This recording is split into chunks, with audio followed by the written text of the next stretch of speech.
Welcome back. Today we explore ideas that shape our lives. I'm Miss White, and today I'm joined by Dr. Axell. We're diving into something close to every young heart, career counseling. Dr. Axell, lovely to have you here. Today, I request you to answer the silent questions in so many young hearts. What am I here to do? What should I become? Career counseling, in many ways, is a response to those whispers. Thank you, Miss White. Always a pleasure to explore thoughtful topics with you. At its core, career counseling is about helping individuals, especially young minds, understand themselves better so they can make informed, satisfying career choices. It's not just about matching a person to a job. It's about uncovering a person's interests, values, aptitudes, and aspirations, and then guiding them toward paths that allow for both personal fulfillment and societal contribution. So it's more than just ticking boxes on a questionnaire? Career counseling provides a safe space for exploration. Many young people are unsure of what they want. Some follow trends, others absorb parental expectations. Counseling helps clear the fog by posing the right questions. Who am I? What do I enjoy? What am I good at? What future do I imagine for myself? Think of it this way. Career counseling plants the seed of self-awareness. From there, it nurtures confidence. When a young person understands their strengths and potential, they become better decision-makers.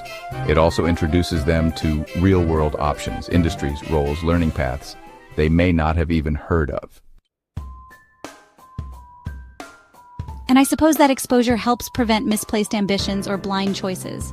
Correct. It's not about narrowing options, but expanding conscious choices. A well-guided young person is less likely to fall into careers that feel empty or misaligned. Instead, they move forward with purpose, resilience, and adaptability. I love that you mentioned resilience. How does career counseling help with that? Great question. Life is rarely a straight line. Career paths twist and evolve. Counseling instills a mindset of lifelong learning and flexibility. It teaches young minds not to fear change, but to engage with it intelligently. They learn to navigate transitions, explore alternatives, and stay emotionally grounded during uncertainty. So it's also emotional preparation for life. Yes. Career counseling addresses emotional well-being too, reducing anxiety, building hope, and fostering a sense of progress. When young people feel supported in their journey, they feel seen, valued, and motivated. Beautifully put, Dr. Axell. Any closing words? Career counseling is a compass, not a map. It doesn't tell you where to go, but it helps you know yourself well enough to choose a path with intention and courage. Absolutely. Career counseling, at its core, is a structured yet deeply empathetic process. It's not about slotting people into boxes, it's about unfolding the map of a life. A trained counselor helps someone, often a student or someone in early career, understand who they are, what lights them up, and how to craft a meaningful roadmap. Like you often say, guiding a person from where they are to where their inner compass points, with clarity and courage. And today, I believe we have a beautiful example to walk through. Yes, a young boy who dreams in cricket shots. His story is more than a case. It's a blueprint of how integrated career counseling should be approached. When he walked in, he was just another teen with a dream. But within minutes, it was clear. He wasn't just a student. He was a storyteller in motion, with a deep emotional world. And that's the first step, isn't it? Rapport, making the young person feel seen as a whole human, not just a set of grades or a cricket bat. Exactly. Rapport isn't a step, it's the soil. It helps uncover what truly energizes them emotionally and creatively. For the boy, it was cricket, but also the camaraderie, the narrative, the thrill of expression. Indeed, using the RIASEC framework, we explore distinct subdomains, from sports and adventure to literary pursuits, from managerial to medical welfare. For the boy, his scores told a multi-layered story. He wasn't just a cricket guy. Yes, he scored high on sports and adventure, realistic teach, train, and coach, social, literary pursuits, artistic influencing, enterprising. This means he might thrive not only on the field, but also in mentoring, storytelling, or even leadership roles in sports media. And that changes the game, from will I make it as a cricketer to how can I carry cricket through different expressions. Beautifully said. The subscales allow for precision, clarity, and personalization. We're not just asking, do you like sports, but what kind of sports involvement energizes you? This is where many parents feel lost. They want their child to dream big, but also fear the instability of certain professions. Exactly. Our job is not to kill dreams, it's to diversify identity. We discussed, what if cricket doesn't work? Not to create fear, but to show that his passion can express itself in multiple formats.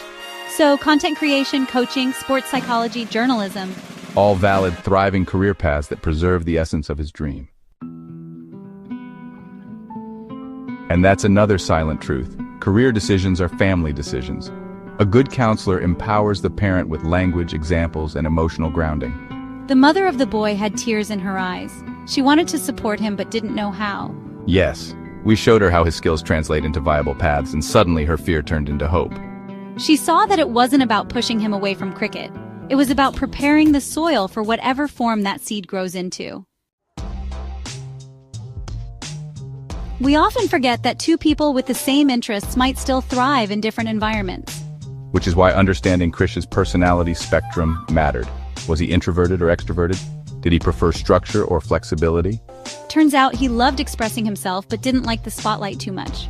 So live sports commentary may not be ideal, but creating podcasts, writing columns, or training juniors, perfect match.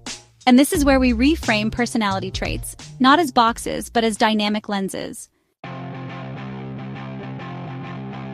And then came the moment I'll never forget.